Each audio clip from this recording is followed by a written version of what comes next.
उर्दू के कुछ ऐसे लफ्ज हैं जो शायर बहुत इस्तेमाल करते हैं। अब जरूरी नहीं है कि आप और मैं शायर बन जाएं, लेकिन वो लफ्ज इतने खूबसूरत हैं कि उन्हें अपने दिल के कमरे में सजा के जरूर रखना चाहिए। उनमें से एक ऐसा ही लफ्ज है सरगोशी। सरगोशी मतलब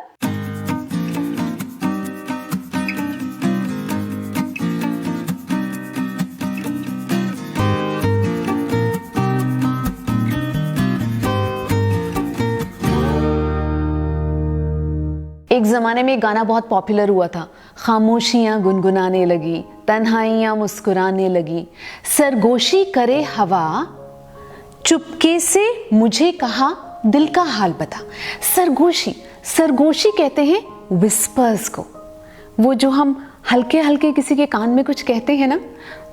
अब मैं बोलूं फुसफुसाना तो ऐसा लगेगा इसका क्या मतलब हुआ, लेकिन विस्पर्स, हल्के हल्के कोई कान में कुछ कह गया हो, वो होती हैं सरगोशियाँ।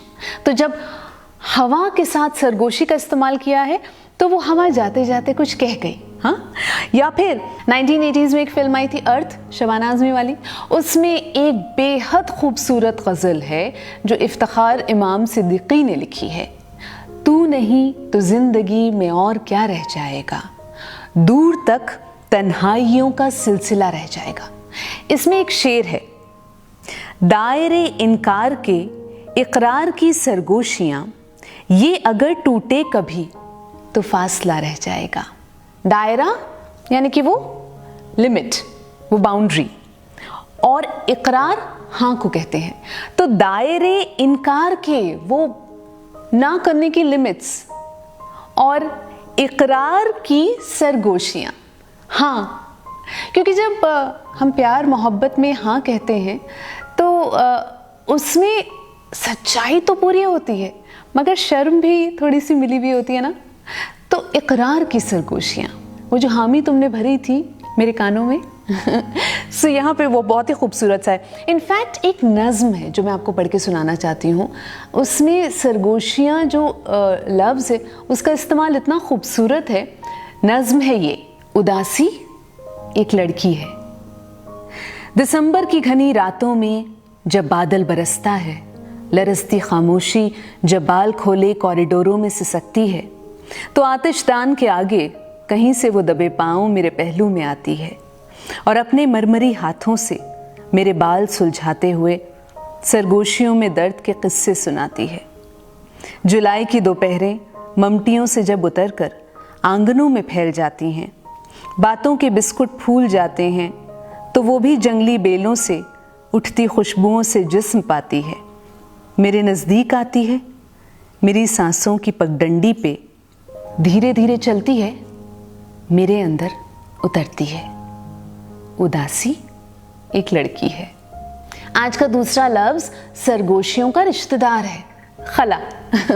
खला कहते हैं वैक्यूम को, या फिर जहाँ पे खालीपन हो, जहाँ पे कुछ भी ना हो, उसे खला कहते हैं। अभिषेक शुक्ला ने जब जिंदगी का जिक्र किया तो इस शेर में खला को कुछ इस तरह से इस्तेमाल किया है कि खला के जैसा कोई दरमिया भी पड़ता, फिर इस सफ़र में कहीं आसमां भी पड़ता। मतलब ज़िंदगी में कुछ रास्ते ऐसे भी आएंगे जो बहुत ही खालीपन होगा, जहाँ पर कुछ भी नहीं होगा वहाँ पर, लेकिन ज़िंदगी में फिर एक ऐसा रास्ता भी आएगा जहाँ आसमान नजर आएगा।